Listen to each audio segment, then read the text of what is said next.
Greetings everyone. Welcome back to the channel. In today's video, an opinion video, I'm giving you my thoughts on rearing children, and most especially girls.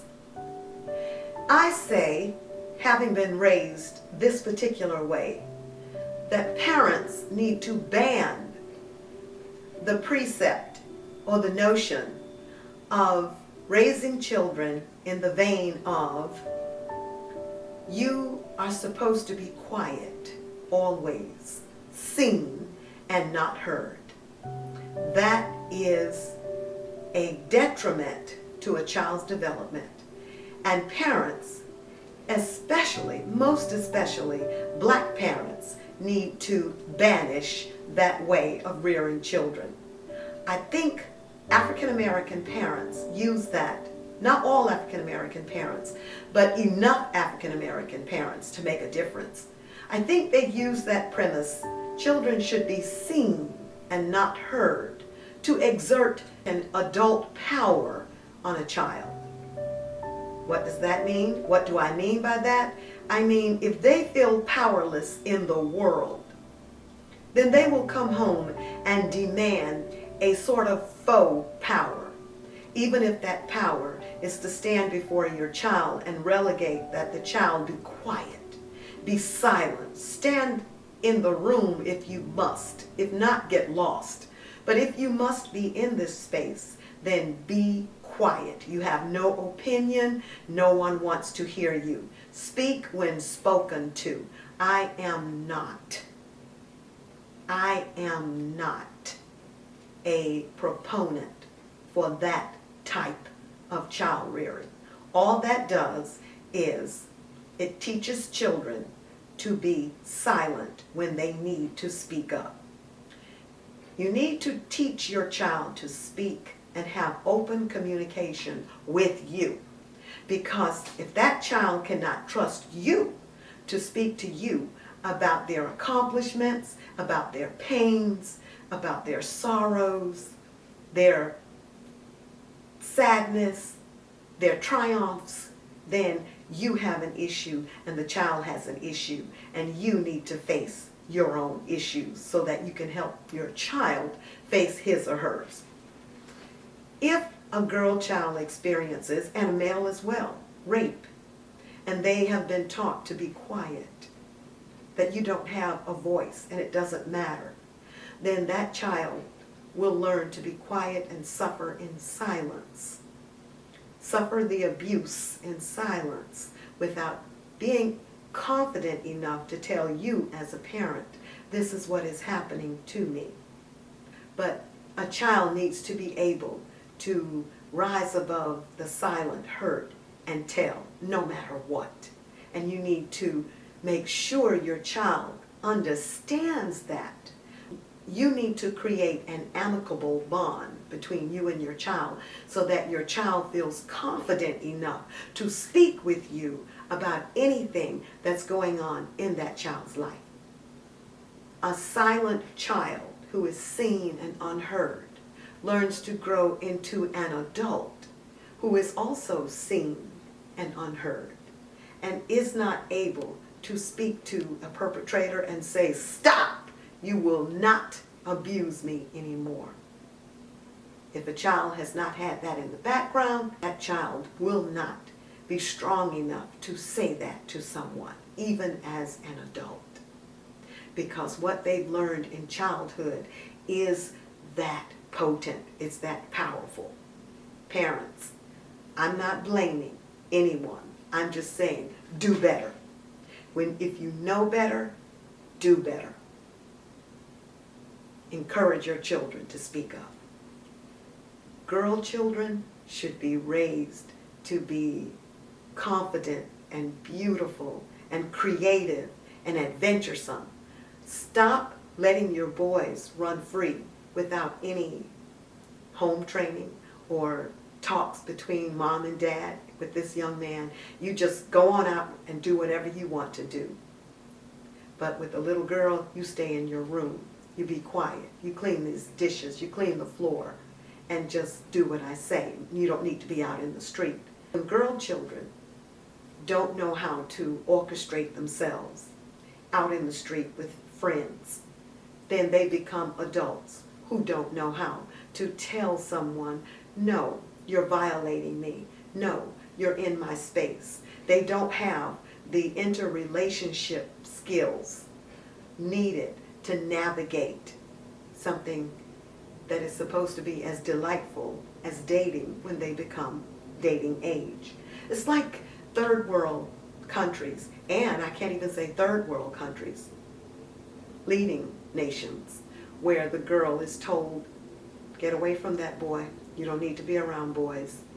And then at a certain age, you need to find a boyfriend so you can find a husband. They have no experience dealing with boys. They have no experience getting to know a young man as a type of young man who is boyfriend worthy. Do you talk to your children about girlfriend worthy, boyfriend worthy? No, because if a child is seen and unheard, their opinion is not important to you. It is simply do as I say, not as I do. Lead by example. Build a strong, loving bond of connection between you and your child. The way you do that is to talk to your children and deal with different activities that they like to do. Engage them in different activities that they might enjoy. Stop your busy schedule and watch a movie with your children. Understand, they can, if they're cognitively developed, they can discuss a movie sometimes better than you. Deal with their video games. Sit down and enjoy their games. See what they're doing. The problem is, the adult world and the child's world rarely crosses. It rarely intermingles. Why? Because you, not all adults, just enough of you, are about your business doing what you feel you need to do without the children because they're in your hair. You need to get them out of your hair. Let your girl children be confident. Let your males be confident as well. See what they like. Let them be creative. If they want to deal with different hair later on in life, they will embrace different hair. They don't have to say, well, my mom only let me wear ponytails and I couldn't wear makeup. And then they grow into adults who are young adults who are afraid to experiment with makeup, with hair, with clothes, with their appearance. They should have the right to be creative with themselves, to express themselves in art, in music, in writing, in personal branding. But they can't do that if they've grown up in a milieu of don't do that, don't do this. With me, I could not wear makeup. So I had to learn later in life, it's all right to wear makeup. There's nothing wrong with wearing makeup. Makeup shows my creativity. It's an art, and I work on it almost daily because I love it. It's not work. I should say it's my passion. I experiment with my hair because it is my prerogative. It's my right to experiment with different things that would deal with my external. If you don't have that push from your parents, push yourself. If you did not have that push as a child, then for the creative vein, then you've got to know somehow your child will pick up that it's okay, hopefully, when they get out in the world and meet other children doing different things. Hopefully, they will know that it's okay to be creative. My father pushed. My mother passed away when I was in the 10th grade, but my family pushed academics, and that is fine. Woo-woo, I'm with them 100% on that. I push academics. But when it came to the creative side, my father, I love him bless him, he's still here. My father, and doing well, great. My father did not push the creative side. My father did not push the extracurricular side. You had to move heaven and earth, basically, just to do something like be Miss Senior or take part in another activity in school, because my father's golden rule was go to school, excel academically, make it back home. Why? Because there was this underlying belief that something would happen if you were at school cheerleading, running track, or doing something else. And it was the belief that there would be too much money. It would be money needed to deal with the extracurricular, and money didn't grow on trees, as he said. Money doesn't grow on trees. So no, I'm doing well enough just to feed you and keep a roof over your head. I'm not going to deal with the extra. Make it happen, folks. Make it happen. Even if it has to happen for your child a little bit at a time, make it happen. Encourage your children in ways that you can. If you can't afford to get them piano lessons, then maybe see if you can create an agreement with the music teacher at school where the child stays after and the music teacher helps the child with something musically inclined. Pay in the neighborhood for family and friends who might be able to help the child on this creative aspiration. Don't just say, I don't have the money. Make it happen in other ways. Don't just don't stifle a child's creativity and dreams because you look at money as difficult to come by. Change your attitude about money. Meditate on the gratitude for the money that you have in your life now, and also make your wishes known for what you could do to help others to have more money yourself, or just meditate on money meditations. Right here on YouTube, you can do that. Perhaps you can learn about money and side hustles with your child to see what your child is good at. You'll never know until you stop putting stock in limiting beliefs with your children. Children are precious and sacred. You don't want your children to be rude and to treat you rudely or other people. So teach them how to be kind by being kind to them. When you catch yourself reared back and wanting to jump, stop yourself, lower your voice, breathe, and speak to your child in a humane way.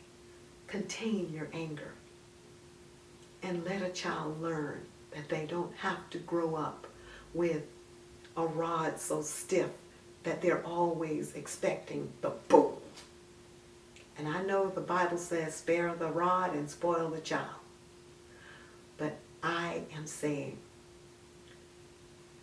don't spare the love. Heap the love on and have an outstanding child and raise an outstanding child. The rod could be amicable punishment or amicable learning where you explain to the child instead of beating them without explanation. You might explain to your child, male or female, what happened, what was a better choice in the situation, and since you didn't make that choice, make it the next time, and if not, maybe you won't be able to go outside on Saturday, or whatever you have to do. But have it something intelligible and not just strikes across the back and head, extension cord abuse and all of that. It happens. I, as a child, got spanked with whipped. The word spanked is quite sweet. We used to get whipped with my father's black leather belt. it would come off like a black snake. And so fast it would leave you like somebody had cocked a rifle. And it would be looped. And then my father would line us up and beat us straight on down the line. He said something, and if it wasn't executed from that one time, it was done. So we quickly learned to fear him. But you want your children to love you, And that can be the situation if you leave time to talk with your child and build a bond with your child. And my sisters and twin brother and I are the children of my father's youth. The children of my father's older age, they were raised quite differently. My father had slowed down, was older of course, and there was no more ever such a thing as lining them up. Why would you tell a child not to look you in the eye? You want children to be able to look the world in the eye. But you can also explain, don't look me in the eye as if I'm your opponent and you want to fight me. No, remove that look, but look me in the eye so I can look you in the eye and let you know I'm telling you this because I love you and I want you to be a better child, to be a better person, to be a better teenager. I'm compelled to share these things with you, parents, and those of you who will be parents, because I want you to be better parents. I want your children to be strong, intelligent, fearless, adventuresome, creative. And I don't want you to have to repeat some of the things that I lived through as a child coming up with a strong-armed father. Do I have issue with my father now? No, I don't. I love my father. But I can stand here and explain and elucidate and talk about what happened to me as a child. So coming up under the lesson of a child is to be seen and not heard, I spent a great deal of my adolescence and younger being quiet about very important things that I should have been speaking with an adult about, but I learned to be quiet about them. And when I was raped as a teenager, 15, of course I wasn't going to tell my father because he did not want us to even go out to go to parties at our classmates' houses and different places because he said bad things would happen. I think you should let your children go out and explore, especially if your children are about the same age and they're together, like my twin brother and my older sister and I. That there's a comfort in numbers, plus we had cousins, but basically we were told to all three stay together. And since that happened, since I was violated in the house of a classmate, I thought, well, how can I tell my father about this traumatic incident? I don't have the rapport with him to say such a thing. Because would that equate a whipping? Would I be punished because that happened to me? So I learned how to bury things quietly under layers and layers and layers of self-conviction. Spare your girl children that. Spare your boys the silence and the burden of silence on young people.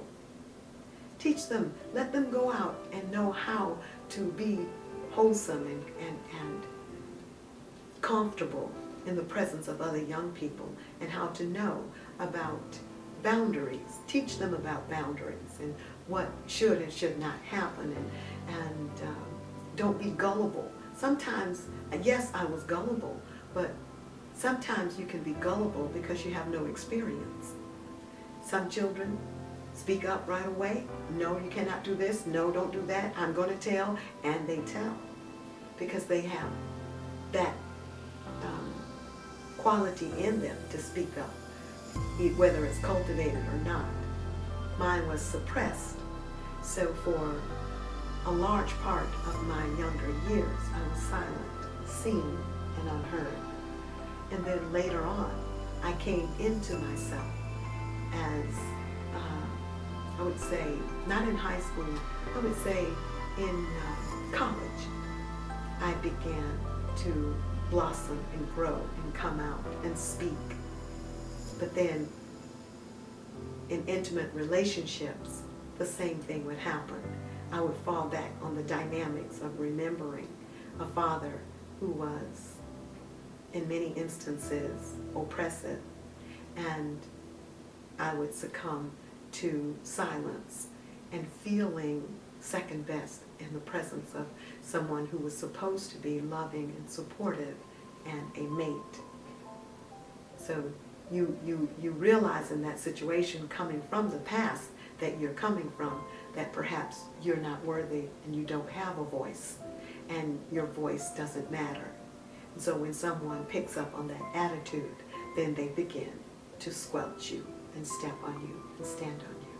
But you have to stand up and realize who you are, and that you are worthy, and that you have a voice, and that you are created, and that you can do whatever you set your mind to.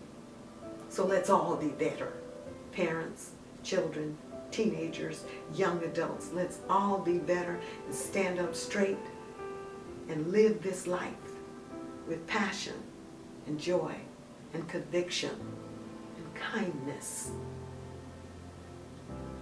and reverence, so that we can be the greater versions of ourselves. Thank you for listening, and I will bring other topics to you that I am feeling compelled to share with you.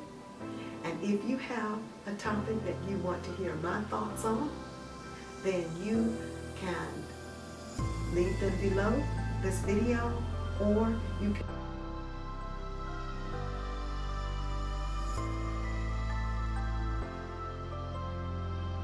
so that we can talk and dialogue, because it's all happening here on Claudia Moss. Bye. Wishing you a wonderful tomorrow until the next video. So stand in your own spotlight. And if you're wondering, like a beloved friend of mine, how I came to that mantra, stand in your own spotlight, I will share that in another video. Bye.